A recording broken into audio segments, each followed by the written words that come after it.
ప్రభుదయం అనుదిన వాక్య ధ్యానమునకు స్వాగతం. మన ప్రభును ప్రియ రక్షకుడైన యేసుక్రీస్తు వారి అతి శ్రేష్టమైన నామములో ఆంధ్ర ఎవెంజలికల్ లూథరన్ సంఘం అబుదాబి పక్షమున ఉదయకాల శుభములు మీకు కలుగునగాక. కొరింథీ 2వ పత్రిక 5వ అధ్యాయం 20వ వచన భాగము. మేము క్రీస్తుకు రాయబారులమై దేవునితో సమాధానపడుడని క్రీస్తు పక్షముగా మిమ్మను బ్రతిమాలు కొనుచున్నాము. క్రీస్తునందు ప్రియ దేవుని బిడ్డలారా, రాయబారి అనే మాటకు ఒక దేశము యొక్క లేదా ఒక రాజు యొక్క ప్రతినిధి అని అర్థం.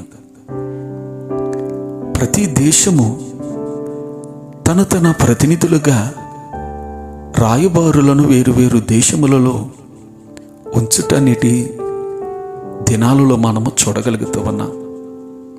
వారు ఆ దేశస్థులను తమ దేశస్థులతో కలిసి సాగిపోవుటకు, సమాధానకరంగా శాంతియుతంగా ముందుకు సాగుటకు సహాయపడతారు. మనము పరలోక రాజ్యపు ప్రతినిధులుగా భూమిపై జీవించుచున్నాము. మనము భూ సంబంధమైన వారము కాము. మనము పరదేశులము, పరజనులనై ఉన్నాము. సువార్త ప్రకటించుట ద్వారా ప్రజలను దేవునితో సమాధానపరచు బాధ్యత మనము కలిగి నశించుచున్న ప్రజల నిమిత్తము పరలోకపు తండ్రికి విజ్ఞాపన చేయుచున్నాము. ఈ విధానములో మన ప్రతినిధిగా, రాయబారిగా క్రీస్తు మన పక్షమున తండ్రి యొద్దకు వెళ్ళి ఉన్నారు.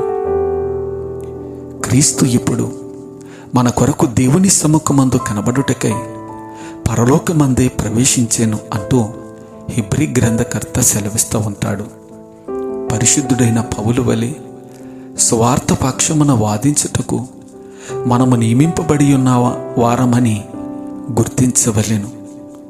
పౌలు కాలమందు కొందరు అసూయ చేతను, కలహబుద్ధి చేతను, మరికొందరు మంచి బుద్ధి చేతను క్రీస్తుని ప్రకటించారు. అట్టివారు పౌలునకు శ్రమ తోడి చేశారు. కారణము శుద్ధ మనసుతో కాక కక్షతో క్రీస్తుని ప్రకటించారు. సువార్త పరిరక్షకులమై మనము ప్రేమతో సువార్తను ప్రకటించవలెను అంటూ ఫిలిప్పీ పత్రిక 1వ అధ్యాయములో 16వ వచనము ద్వారా పౌలు మాట్లాడుతూ ఉంటాడు. దుష్టుడైన దూత కీడునకు లోబడును, కానీ నమ్మకమైన రాయబారి ఔషధము వంటివాడు. నేడు క్రైస్తవయమందు ఈ 2 రకముల వారు ఉంటూ ఉన్నారు. కొందరు దుష్టులయుండినను సువార్త వాగ్మయ కార్యక్రమములు సాగుతూ ఉంటారు. వారు కీడునకు లోబడుచున్నారు. దైవ గ్రంథము చెబుతున్న ప్రకారము ధనాపేక్ష సమస్తమైన కీడులకు మూలముగా ఉన్నది. దానికి వారు లోబడుచున్నారు. అదే సమయమున నమ్మకమైన రాయబారులు కూడా ఉన్నారు.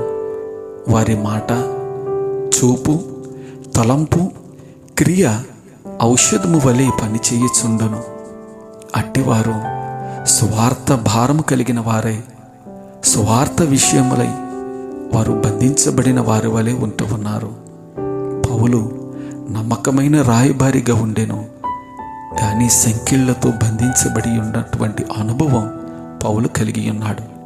ఈ మాటలు వింటున్నటువంటి మనందరి జీవితాలలో సువార్త ప్రకటన ద్వారా విశ్వాసులుగా మారినటువంటి మనము ఏ రీతిగా కష్టతరమైనటువంటి సువార్త భారము కలిగి ప్రకటించబడుతూ ఉండగా ఎలాంటి విశ్వాసపు పునాదులు కలిగినటువంటి వారముగా ప్రభుకి బద్దులుగా జీవిస్తూ ఉన్నాము గుర్తించగలుగుటకు పరిశుద్ధాత్మ తోడైండునుగాక.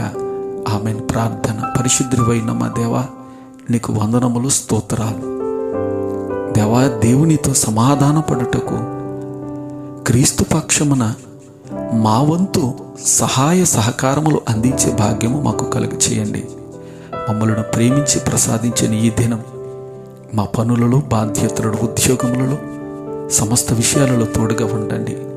ఆయురారోగ్య ప్రాప్తినివ్వండి. ఈ దినము విశేష దినము గావించబడిన అట్టి నీ ప్రియబిడ్డలందరినీ దీవించండి. ఎందరూ ఈ మాటలు వింటూ ఉన్నారో అట్టి నీ బిడ్డలు ఆత్మీయంగా బలపడగలిగినట్లు కృప చూపమని ఆశీర్వదించమని యేసునామం పేరిట అడిగి వేడుకుంటూ ఉన్నాను తండ్రి. ఆమెన్. త్రియక దేవుని దీవెన తోడైనను గాక. ఆమెన్.